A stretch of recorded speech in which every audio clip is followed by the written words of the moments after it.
Welcome to selfdiscoverywisdom.com, formerly known as Self-Discovery Media. On these podcasts, you're going to hear people who speak from the heart. They've taken the journey in life. Many things have happened to them, but they've changed it to happening for them. And in their strength, their courage, they've discovered their abilities and their wisdom, and they are now sharing it here with you. Do enjoy each show. We bring it to you with love and knowing that it's going to help you on your journey of life. Good morning, good afternoon, and good evening, everybody. Welcome back to another edition of Mental Health Awareness right here on selfdiscoverywisdom.com. I'm your host, Sarah Troy, and my guest today is Julie Fingersh. And we're going to be talking about her book, Stay. What does that mean? It's a story of family, love, and other traumas. Why did she write this book? Well, she counts and reveals the story behind what happened to Danny, a phrase Julie's family used to reference her brother's life story, which was shrouded in secrecy and privacy, concealed from friends, neighbors, and colleagues. The narrative shifts decades later when Julie, no longer a younger sister, but a mother grappling midlife and imminent emptiness, faces the next life-defining challenge of her own child's life, suddenly careers off track. A skilled interviewer and a journalist, Julie can speak with ease and humor to the eloquence of those family sequence of carrying a hidden cost that reverberates through generations, as seen in Julie's exploration of the generational ripple effects stemming from one member's mental illness. This dynamic is further complicated by the tensions of women between the infrastructure desire to nurture and the pursuit of personal identity, navigating the complex, no manual dance of parenting adult children brings its own challenges, often underscoring the profound invisible toll of past experiences on present relationships. The secret of mental and chronic illness can weigh heavily on individuals, siblings, and families, raising the critical question of what really truly is the cost of keeping such burdens hidden. That is the truth, isn't it? Certainly in the past, anybody who had any mental health whatsoever, there was shame and blame associated with it. I found out donkeys years later that my grandfather, who I thought had died when my mother was 12, had ended up having post-traumatic stress, which they didn't know anything about. He was a colonel, a British colonel in the Indian Army, and he had ended up in a mental home, basic for the rest of his life. But nobody talked about that because somehow it was shameful. We do not bring it up. That is such a detriment, not only to the person, but to the family itself. Because where's the understanding? Where's the compassion? Where's the healing? Welcome to the show, Julie. Thank you so much for having me, Sarah. My pleasure. So obviously, nobody talked about Danny. And Danny, I assume, is your brother. What was his issue that nobody wanted to talk about? It's so interesting to hear you sort of summarize the book. First of all, I'm thinking, wow, that's about a lot of things. It is. But it has this very calming and pleasing cover with my Mhm. stuff in it, which brings it all together. It's interesting because I think, secrets is in a certain way, it's a little bit of a, it's like a hot word. Mhm. It's almost, it's very kind of titillating. It's almost like really good marketing. Mhm. And the truth is, I think that when it comes to illnesses, and when it came to Danny's, which was depression, there was never really, he didn't, they never really diagnosed what it was. He became depressed when he was, um, 14 or 15. I mean, we didn't even know what that was. He was a kid, Right. he was an adolescent. We thought it was a stage. And so it wasn't like my family got together and said, okay, we're not going to tell anyone. This is going to be Mhm. a family secret. I don't think that's even how it usually happens. Mhm. I think what it was he became depressed we didn't really understand it at the time. We thought it was a phase because he was an Mhm. adolescent. And I think that especially with loved ones, our first instinct is to protect them Mhm. from judgment and from other people's thoughts about them and from the baggage that they would have to carry Mhm. when people knew what was going on. And so it but for in his story, it was mental illness, to the extent of it was an intractable depression. Mhm. And I guess I get like I mean I hear things through the sort of lens of my family, and I know that what they would say is, everybody copes differently when a parent when there's a family member who's ill. Mhm. And there are some people, I mean, to this day, I would say my parents, they don't consider it a secret. They considered it was their privacy Mhm. and it was no one's business. Um, for me, it ended up having, as his sister, I think it had consequences for me that at the time I didn't really appreciate, in the sense that it kind of, for me, I ended up sort of living a double life where there was all this stuff going on that I, didn't feel that I could share with people around me who I was close to. And it Mhm. was in service of, sort of protecting him. So Yeah. Were that you an older sister? I was, yeah, yeah. So I have an older brother, and he was my little brother, and I was the middle child. Yeah. So, and that the middle child, I don't know what your birth order if you have siblings, but I'm the baby. So and yeah. so, yeah, so there's, I think not enough is made of sibling order, and Mhm.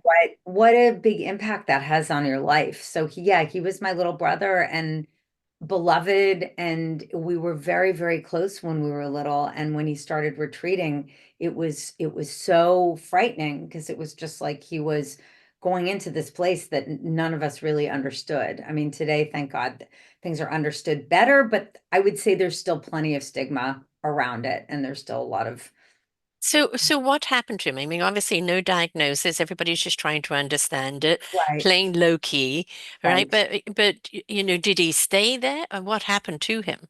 Yeah, he just kind of gradually became more limited in what he was able to deal with.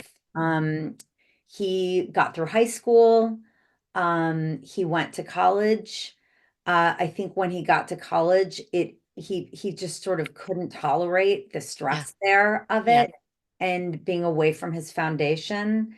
I think how my mom would describe it is he it was almost like he didn't have skin. He was so sensitive. He was Hmm. so sweet. And it was, as you and I know, the world is rough. The world is, Mm, and especially when you're a kid, people aren't always kind. yeah.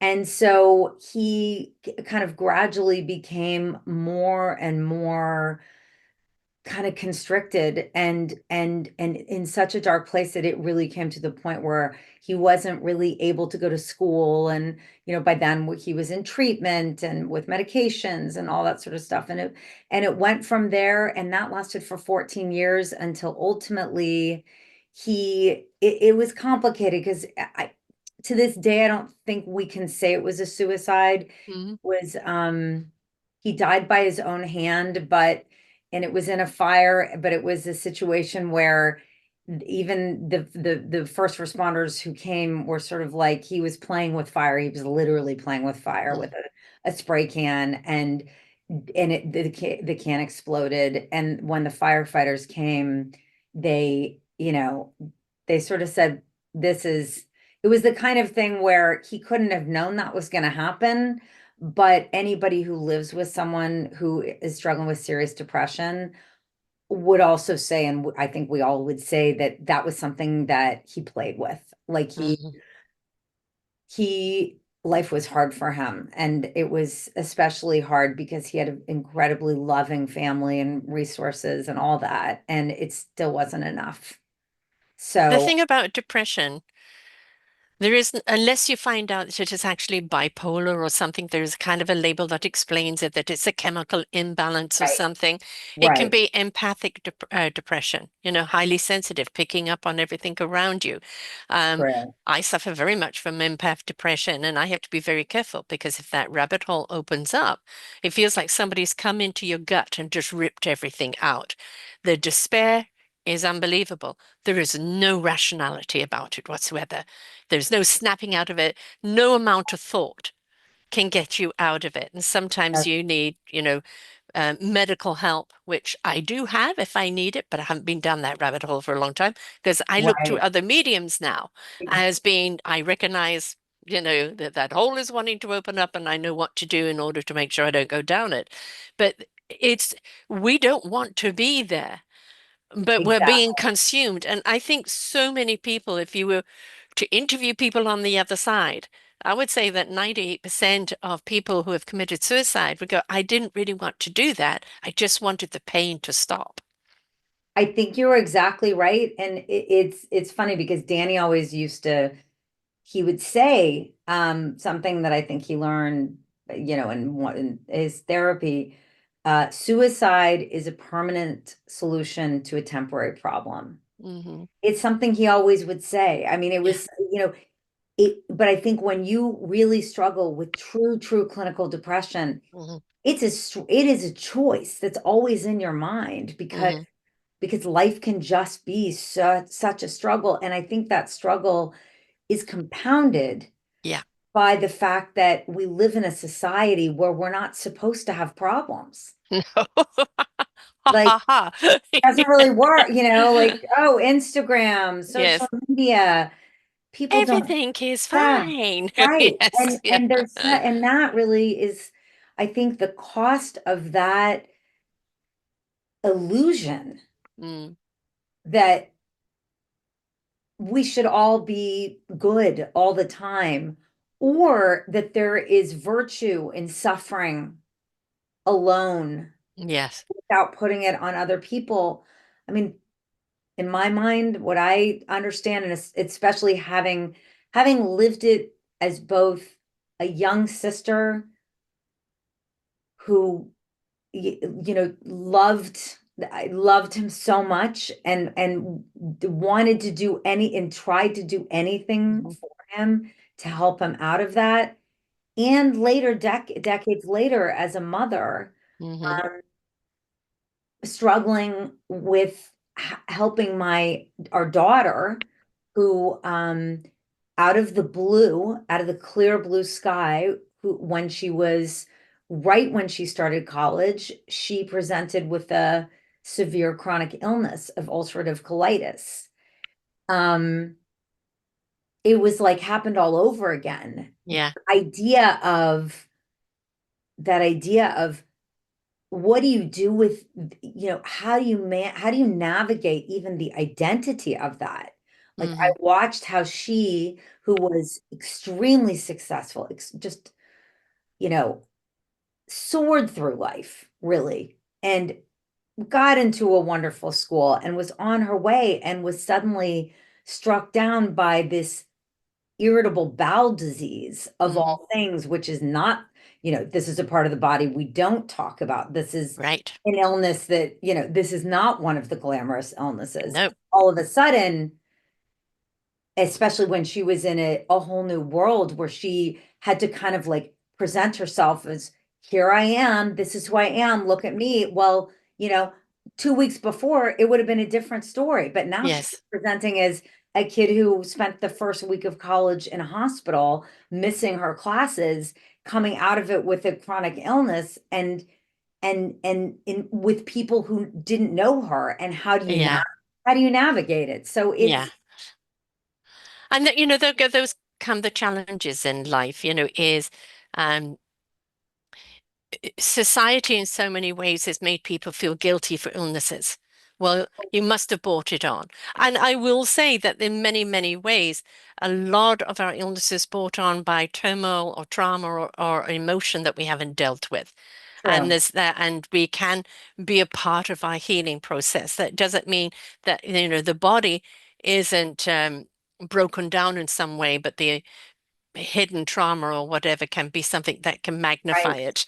And, right, we, have another genre called Your Health is Your Choice. And it's like when you do get a diagnosis of something, which I've got a few of them layered here, it's you can give into it, or you can go, okay, how do I empower myself in any which way to deal with this? How can I right, empower me? And I think, for every time we fall or we get handed something, it is what can I do about it? How can I empower myself? That only comes about when other people are around you. Okay, I've got you. What do you need? Do you just need my strength? Right? Can I do some research? Your bad days, I can go do stuff for you. And we are so needing of that support around us. But there's still this, oh, you're a sickly person, or you can't do this because of that, and the guilt and the shame that's put upon it. And right, it's like, we need to get over that because I guarantee you, we don't go through life without something we have to deal with. And we wish right. that we had a group of people around us that cared. Exactly. It's interesting because listening to you to listening to you put it like that, where the idea of like, oh, that people are going to judge you, or oh, you can't do that because of that. It makes me think of something that my daughter said, which was so wise, and a lot of people have specifically written to me just about this statement.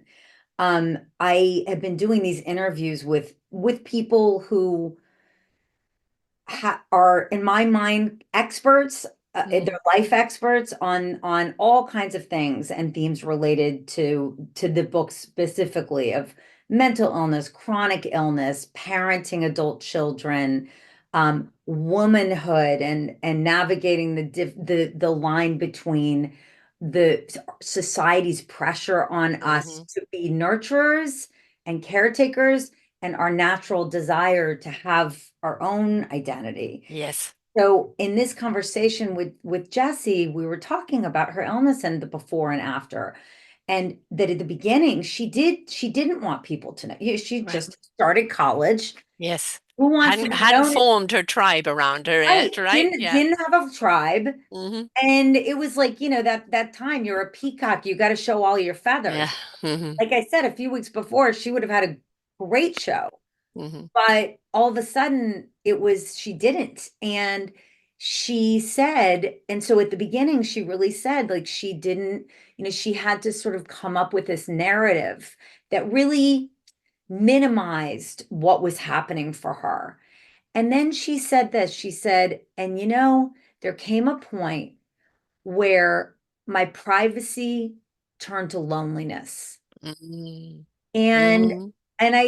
and so many people have who friends of mine who also, because as you say, who isn't dealing with something, Exactly. have come to me and said that was like, it put chills down their back, because it was Hmm. like, it's such a to me, that was such a profound insight, Yes. because we guard our privacy as if it's, you know, something that we should cherish, but there is a point beyond which it hurts us. Yes, I think, definitely. and I can see even since the publication of the book, which came out a few weeks ago, the reaction to her story, and that Hmm. she was willing to share it, Hmm.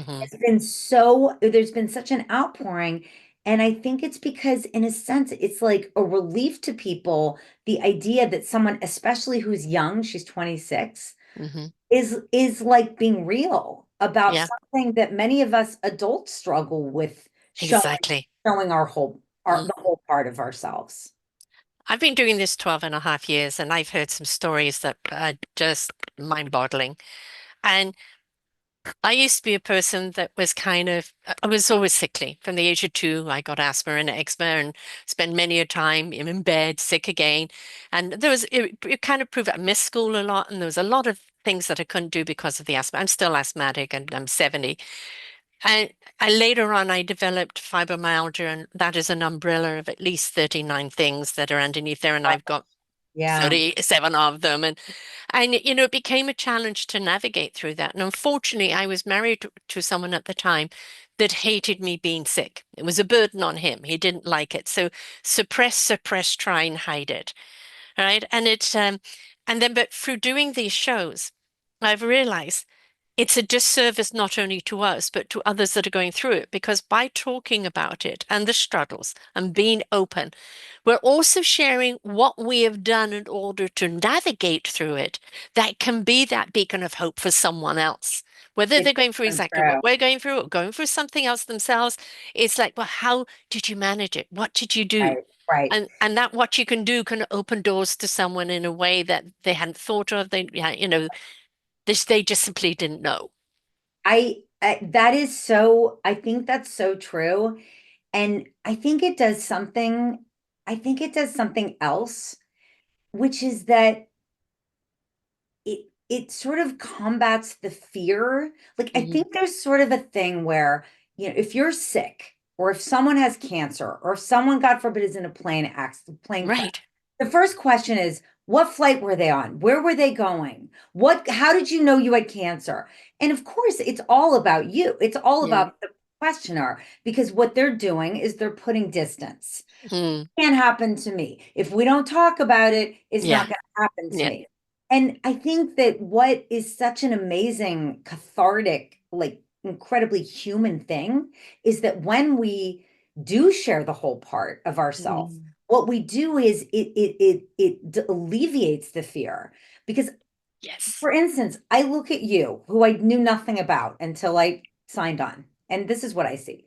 I see a beautiful woman who I can't believe is 70, who has amazing skin, who has like such an energy and aura of well-being, good health, happiness, wisdom. Really, that is what I get from you. Mhm. So when you tell me all of these things that you struggle with, what it says to me is, okay, well, I guess that means that if my day comes and I have things like this is going to be okay. So It's all a choice, it's right? right that it's a Yeah. choice, but I Mm. feel like the more we all are open about these things, you're not just helping the people who already are sick, you're helping everybody Yeah. kind of dissolve that fear and that impulse we have to distance ourselves from things that are scary. Yeah. That fight or fight thing. And I mean, just to me, just knowing that you grapple with these things, for me, I feel enormous empathy and also admiration and also hope that, like, Yeah. look at you, I would never have known. In the same way that people, when I told them this story about the book, many people were like, what, Yeah. you Yeah. had that in your past? And I'm sure that is the same for you, that you find that people are surprised because you Yeah. don't seem like a sick person, right? And that's the thing is, if there are some people when they get a diagnosis, they become their illness, right? Their illness is their identity. Right, It is my challenge in life. Sometimes it's my obstacle. right, Okay, I can't do that, but I can do this and this and this and this. So the focus changes on what you can do. I have IBS and I fully understand gut problems. right, And it doesn't right. matter what I've tried to try and rectify it. It's one of those things. It's there. It's And it sometimes it isn't very friendly. So but totally I've learned to live with it and calm it down to a great deal because I think a great deal of of managing my disease is the right. fact of stop sweating the small stuff. The other thing Right. is stop apologizing. Oh my gosh, yes. Exactly. Which is, I mean, especially as women, I don't know if you Mm, agree with this, but I just feel like, well, we as women, we have such trouble with that. yes, yes. We're Oh, always I'm inconveniencing you because I can't do right, this because I have that. right. I'm so sorry. Yeah, Simply exactly. instead of I can't. Thank you very much. Exactly. Give me something else I can do.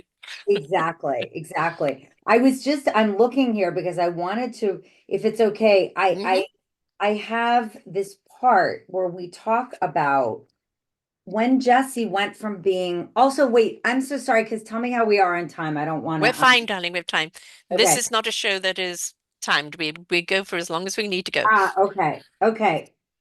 Can I read you about the land of chronic illness, which is, Mm-hmm. could be the land of any illness, the land Yes. of mental illness, medical illness, whatever it is.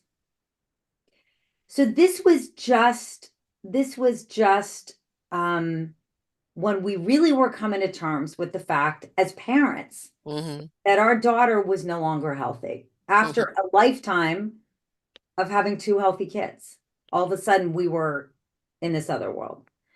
Um, by now, Dave and I were, we sort of were along. She'd already been hospitalized Yeah. once for her ulcerative colitis. By now, Dave and I were lost in the land of when your adult child has a chronic illness. In this land, all terms have changed. Your child is no longer healthy and is therefore, although the same person, also not the same person. Your child is instead someone dealing with a life with new rules, a life no one imagined, a life whose territory was entirely uncharted. In this new land, there is no manual for your child, and there is no manual for you. Before, you knew your job was to let go. Now, there's no telling how to navigate the borders of your child's independence. How much do you leave them to their own devices? In parenting adult children with chronic illness, where's the line between responsibility and codependence, between support and enabling, between respecting boundaries and not being there when they need you most because you didn't know the difference? Start the parent-child dance. Do the two-step, the do-si-do. Understand it will not end, possibly forever. Mm-hmm. Very well written and very apropos. Um, it is a new territory. You know, I'm on the other side of the scale where my kids look at me and my illness and want to guard and protect me. And my son, bless his heart, would always be, Mum, you need to do this, Mum, need to do that, and he'd be emphasizing. And I just grabbed his hands one day and looked into his eyes. I said, Stop treating me as if I'm broken. All I need from you is love. What did he say? Took me in his arms, and that was it because I know that he wants to fix me. He's a fixer. He loves to fix everything around people. I'm not fixable. I'm manageable. I have to manage what I've got. There is no cure for it. It's management. But if you're making me feel broken all the time, that adds an extra burden on there.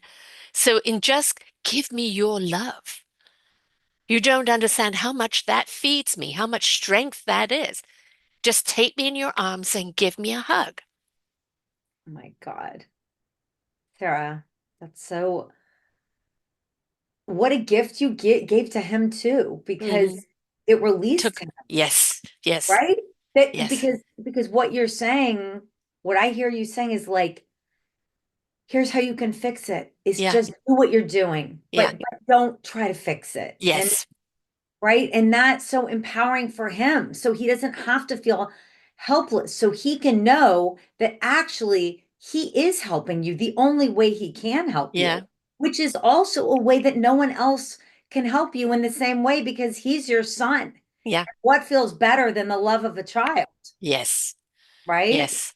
It's so that's so interesting because there's a scene later in the book, which I don't want to do a spoiler alert, but it was a similar revelation between Jesse and me.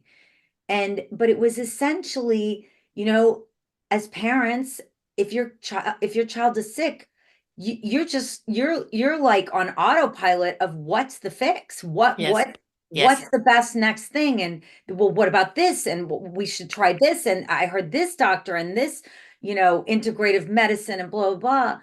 And at a certain point, it was so eye-opening to me that she didn't say the same thing, but hmm, it was giving me the message that actually in our case as parents, we were actually hurting her.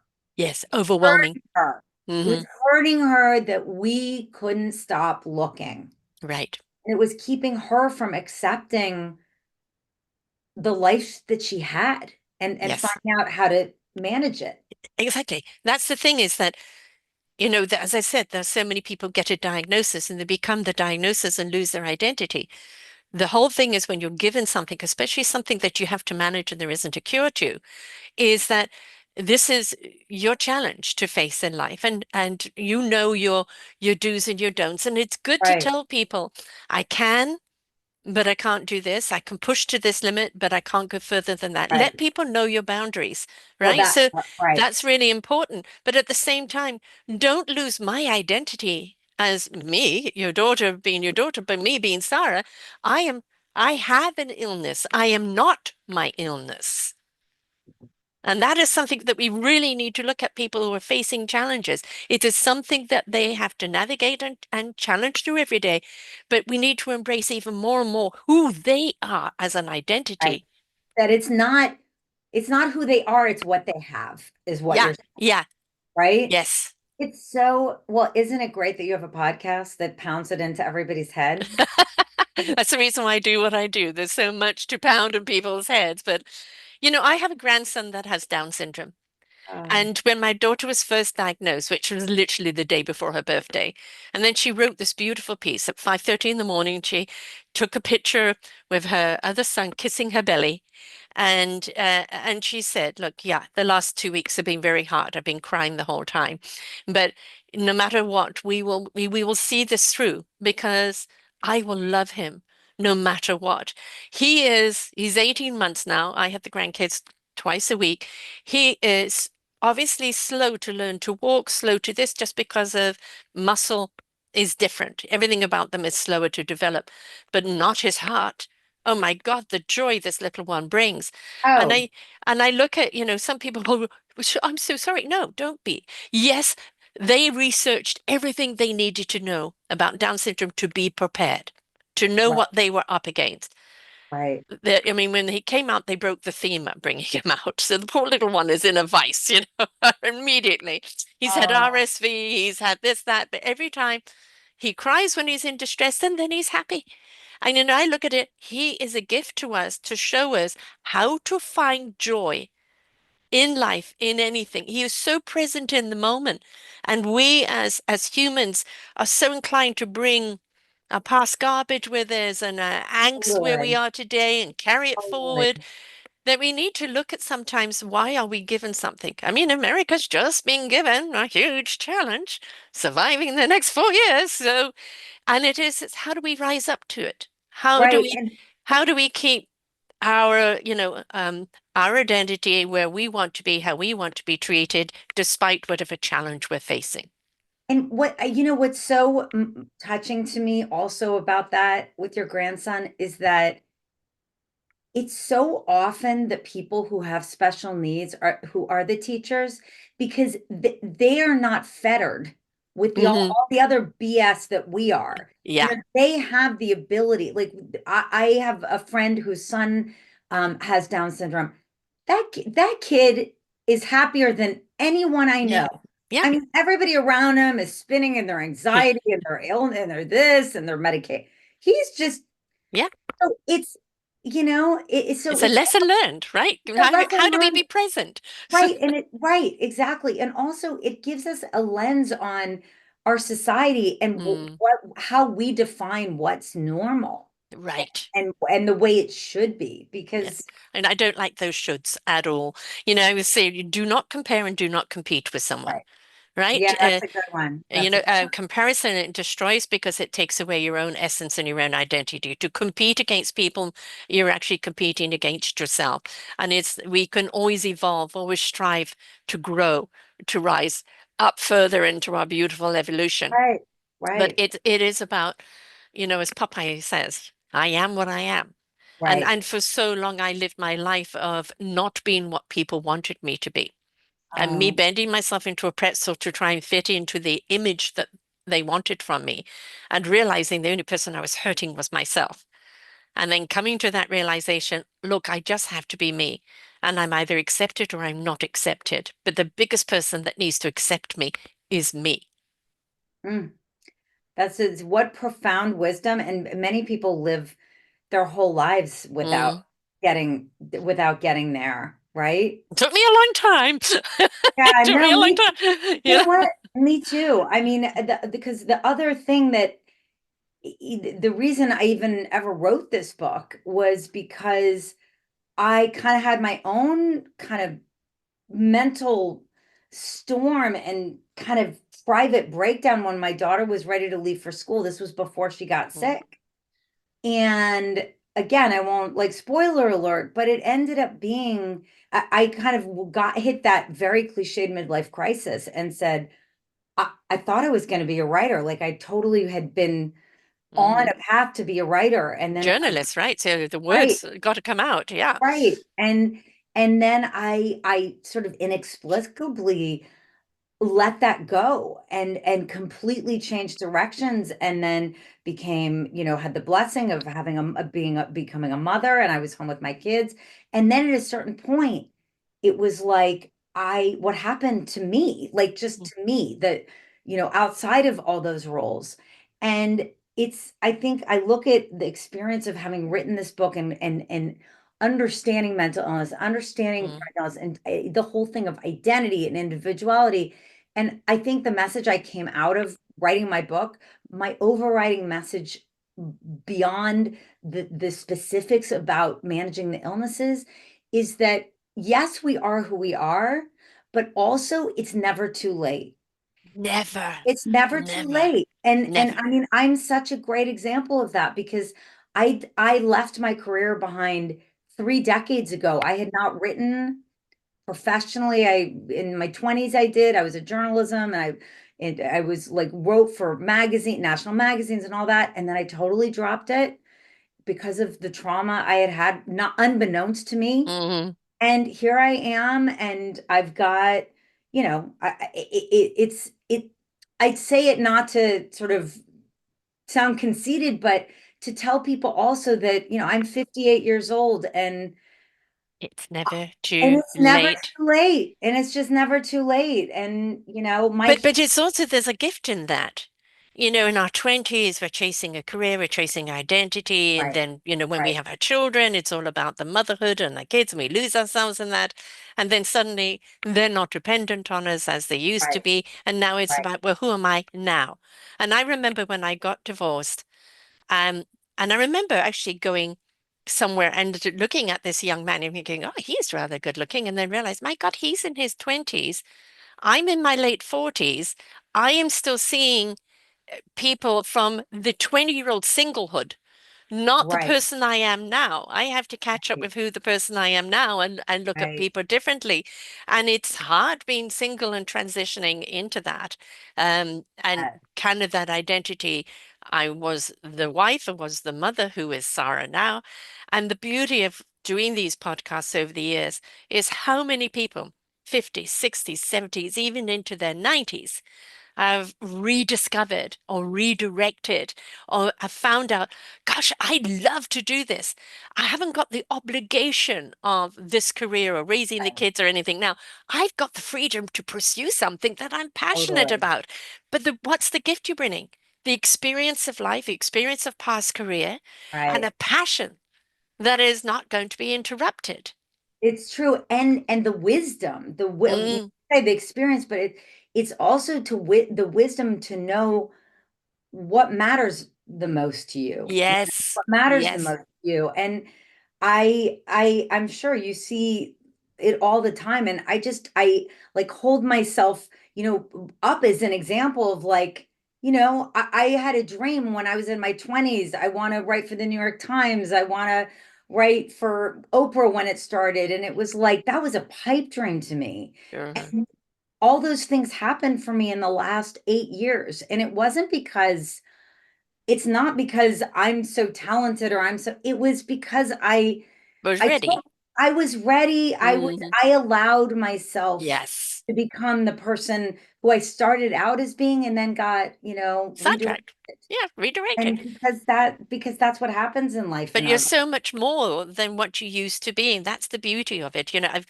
I produced a book this year called Our Forgotten Children, an anthology where people contribute a chapter around the systems that are broken in raising our children. The life. next book is Our Forgotten Seniors. And it's not just the wisdom from the seniors, but it's also, Totally. are you preparing for seniorhood? But it's also how forgotten they are, where so many cultures Right. look to seniors and respect the path that they've laid for them, respect the wisdom Yeah. that they have gathered. In North America, we're very much put out to pasture and forgotten about. And I think this is, something that we need to look at. So that is the next I book in think play. so good that you are writing that. I think it's such a waste. It's such a Yeah, waste that our culture is so obsessed with youth when the yeah. true wisdom is not in youth. Yes. Oh my You know? goodness. It's in those life experience of understanding what is important. Like, as I said, this peace gentleman, David Wick, back in 78, he started the peace platform and then, joined the UN and got started off with 17,000. Now it's a multi-million dollar event of peace around the world. And he knows it's a lifetime journey. And he knows that he'll pass the baton. He's in his late 70s or early 80s now. And Right. it's about my job will be done the day I lay to rest.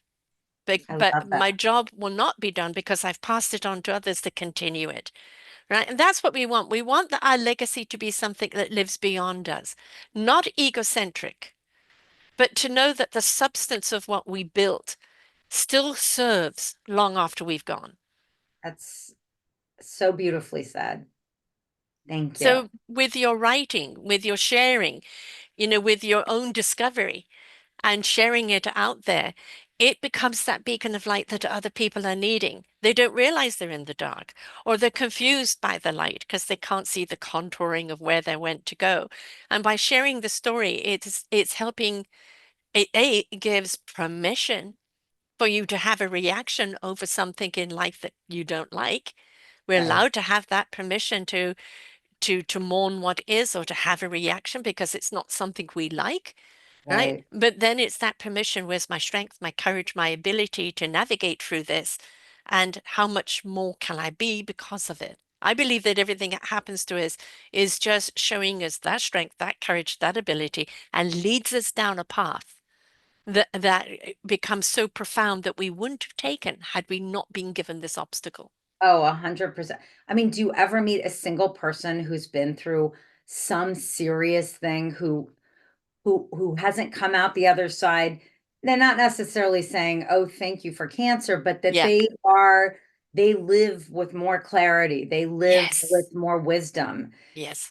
And the more we can talk about it, I mean, it's been when you write a book, as you know, it's like you're just alone. I'm alone with my laptop I mean, Hmm. it took 6 years to write that book. And so who knows how things land. I Yeah. worked really hard for it to be kind of a mirror of for other people as you're, talking about.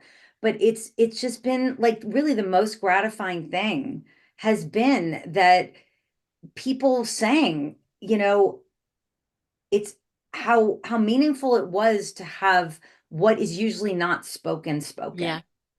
right? Yeah. And especially something to do with the gut, because it's Mm. it's a pooey subject, right? And so Oh people yeah. don't really want to talk about it. Like I have 100%. IBS and that's not something I'm going to lead with, but Right. I know, okay, you know, none of this or none of that. And the thing with IBS, it actually is it's a neurons of the brain firing where it's like you need to go or you need to stop. It's not really anything to do with kind of what you put in your stomach. And with colitis, that type of thing is there as well. And it's always looking at how do I empower myself by educating myself on what I can do to Right. manage this? I might not be able to cure it, but I can manage it. And a great deal of that management is about choice. Am I a victim of it? Yes. Or is this just a challenge that I face, but I will be the navigator? It won't be. Right. It's so true. So true. I mean, everything in life is a choice. We can't choose what happens to us, but we can choose what we do with it and who we become of it, right? Absolutely. And the people we choose to have around us. Exactly. That is really important because you know who your friends really are. I Uh, have a friend when my house burnt down, or when I broke my ankle, when other things have happened, she's been there for me yeah. always, Yeah. and that is a friend. When you don't have to call them, they're just there. And then you know you've Absolutely. got a friend.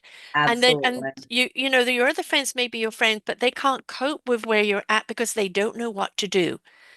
And we need to tell them, it's like you don't need to do anything, right? When I Right. have the good days, we can still hang out. If I don't have good days, understand that's why.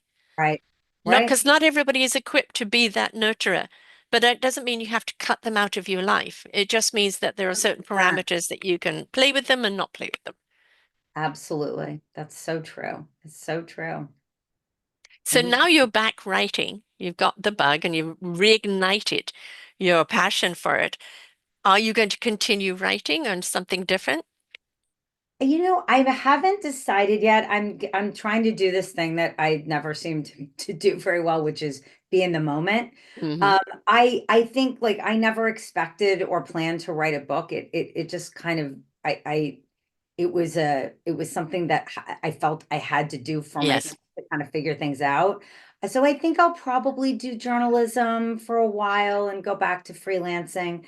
But I may end up doing um I'm mostly a columnist. Like Mm, most of the things that I've published are personal essays and things like that. So I may end up doing a collection of essays, mm, something like that. But for now, I'm trying, I'm kind of like this book it's opened up so many doors in terms of yeah.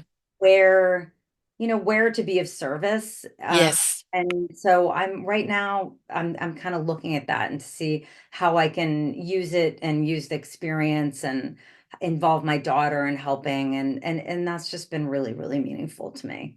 The Yeah, biggest thing it does is open the door to conversation. Because when absolutely. we converse about something and have a better understanding, right, there is more compassion, but there's Mhm. also less fear around it. Most of Absolutely. the time, people are too fearful. What do I say? What do I not say? What do it is about? And when we have that conversation, that fear is taken away. Right. And you can even then insert the humor, which, Oh is yeah. important to laugh, but it's not humor first. Kind of, Oh no. know the boundaries before you start the laughing, No, right? it's true though, but it's no, I'm glad you mentioned humor because I, to me, it's humor is the other side of despair. And it's Yes. funny because on a lot of these podcasts, people are like, it's so like being funny is really important to me. I mean, not just as a writer, but as a Hmm. person. And, when people said, like, oh, it's so funny, like, it's really crazy that it can be so funny when you're also, and to me, it's like, no, those two things are really Yes. connected. In fact, Yes. usually the funniest people have been through the worst things, because Robin Williams will look good right? if you're them. Exactly. I mean, Exactly. yeah. Yeah. So it's to me, um, you know, it's the whole package, and I think that's what it's been really hard for me to sort of sum the book up in two sentences, Mm, like you're supposed to do, as you know, to your publisher, because it's yeah. like, well, it's kind of like Seinfeld. It's about everything. It's Yeah. funny, it's heartbreaking, it's all of it, because that's what life is. Exactly. How's your daughter doing now? Thank you for asking. She's doing really well. She's a second year law student and she is fighting the good fight. And I'm thinking I need to call her and see if, like, hopefully she and her friends, I think, are in pieces on the ground after the election. And Yes. yeah, they're, managing the whole thing. But I would say what she would say is that it's not fun having a chronic illness, but she Mm, lives her life with a lot more clarity and a lot more intention than certainly she ever would have had she yeah. not. So, And especially in the world of law, she's also got to know her own personal boundaries. totally. I And cannot get myself into this anxiety because that will turn up Mhm. the problem. And it's knowing, knowing your boundaries and you can still, do law, but maybe not be in the courtroom, because there's other ways of doing it. You've got to know that, okay, I can't take that on because I know that's So, going to cost me too much. And that's something I think we all need to look at is our parameters. What can we do? What 100%. can't we do? Again, no apology for not being able to do it. Just know that you are more optimized here Yes, and you're not over there. totally. No, and she will say that. I mean, it to see her go through law school and the boundaries she's setting for herself. I mean, you would never imagine, Yeah. you would never imagine that she could be anywhere, mean, she was when she was in high school, she up all night, early in the morning. There were no boundaries. And now, Mm, as you say, she's yeah. very like, nope, got to get in bed by 10 o'clock. I need 8 hours of sleep, or the next day I can't, and Yes. she had to grow up quickly, which, as you know, when you have an illness, it requires you to grow up quickly. So Differently. And most certainly yes, differently. yes, It's again knowing, again without apology, knowing what yeah, you can and what you can't. But yeah, it's and not losing your identity. All right. totally. But also feeling free to be able to talk about it in a way that isn't intrusive for other people, but at the same time educational. Yes, Because I get, I have this mental health awareness shows us this one is under, the more we talk about it, the more we destigmatize it, and the more we right, understand why people get into depression. And there are so many variants of it that right. cause the reason for. How do we step up and be there for someone, even when they don't want us to be there? And sometimes just being around them with energetic love can be something that can pull them back. But if we don't know, if we aren't aware, we can't care, right? Absolutely. And also to know that who isn't depressed sometimes. I mean, Right. to not Yeah, have it be half this of America other. is right now. Yeah, yes, yes, intensely. But I mean, it's to not sort of make it be this other thing Yes, that you catch like a cold. That's part of the human experience. Depression yes, is part of the human experience just as much as happiness and joy and fear and anxiety and yeah, all of it. So yes. It's part of our evolution and to raise ourselves up to a higher frequency, a higher consciousness. And the more we raise up to that in compassion, caring, kindness, and love, the more we actually become the solution, not just to ourselves, but to everyone else around us. And so it's like you are not your obstacle, right? Your obstacle is for you to discover your strength love and your ability. And when we that. understand that, then we can forge forward so much more confidently. I love that. I love that. Thank How you. do people get the book? How do they reach you? Please tell Ah, us your okay. platforms. Okay. Will you have show notes because nobody can pronounce my name, or do you Yes, I have it will there? do, but Okay. I would like you to spell it Okay. anyway for the I people will. that are I will. audioing. Okay. Look at I have this a lot. This is my book. It is Stay, a story of family, love, and other traumas. And lifelong dream. Anne Lamott gave me a blurb, who's like my favorite memoirist. So that Mhm. was a dream come true. Um, and it is available, as they say, well, where all books are sold. It's on Amazon. It's in bookstore, independent bookstores. If they don't carry it, they can get it. Um, Mhm. and then I also did an audiobook, which I narrated, and that is on Spotify and Audible and like Google Play, and I don't know. I think if you Google it, you'll come up with all the different Right. things. But my website also has my interviews that I'm doing with different people on all the different subjects of parenting, about creative process writing. I also do a cooking show, and there's videos on Mm. that. And my articles from Oprah, New York Times, and all the other things. Pretty much everything's on the website. And Um, your website is? JulieFingersh.com. So it's And JulieFingersh.com. so it's Fingersh. Yeah. So easier for people to remember. And of course, you're Yes. on Facebook, LinkedIn, Instagram, and Yes. Threads, all Yes. at All those things. Julie Fingersh. Julie So, Fingers. so Julie.Fingers on all the social, Facebook, all of it. Yeah. Not X. I, I've abandoned that. yeah, exactly. And the whole thing is the reason why I do the podcast is to bring awareness, to have the conversation there for people to see things differently or be Yes. able to open up and interact differently. Because again, when we're aware, we care. When we allow, we grow.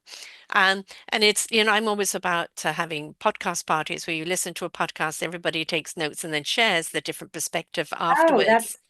that's such a fun idea. Because you can do it over a glass of wine and then because everybody's going to react according to where they're at and then sharing those afterwards, you've got a rounder picture. So I'm always encouraging that.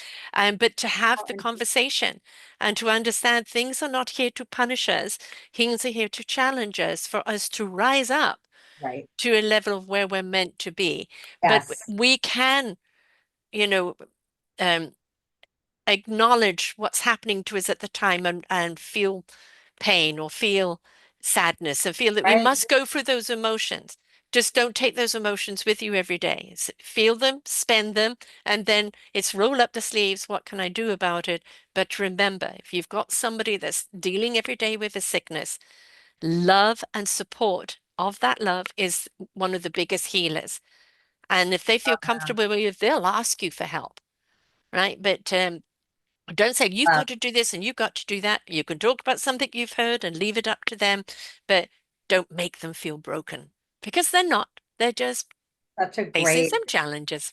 that is a great takeaway. I have learned a lot from you in this conversation, sir. I really have. So thank you so much. And thank you for creating this podcast. It's such a beautiful service to people. I will, Thank you. Well, it was my redirect and my calling, and the only thing other than raising children that I've stayed at because I it can has been, understand you why. know, for what we see in the world, all the hate, the rhetoric, and everything else, when we see people who have gone through shoot and decided to come out the other end with love, this is what it's about. So I 100%. support the love. Yes. Well, thank you so much for having me. My pleasure. Thank you for being here and sharing.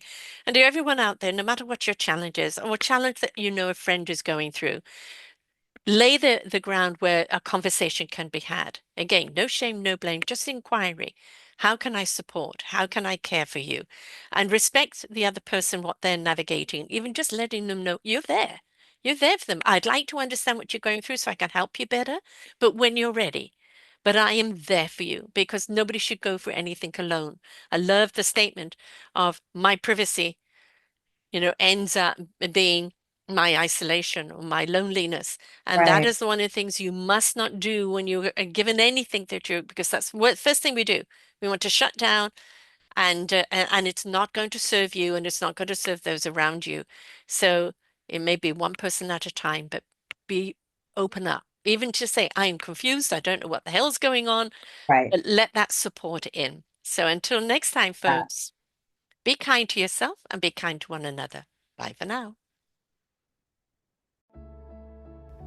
We hope that you enjoyed the show. There are so many more for you here on selfdiscoverywisdom.com. Just go to the podcast tag at the top there and you will see all the many genres and all 3,000 shows ready for your listening. We are here to serve you, to help you on your journey of life, and we know that through inspiration it begets invitation. We are supported by you, the listeners, and those that we interview. Anything that you can spare us in donation would be greatly accepted, and we do hope that you enjoy the next show.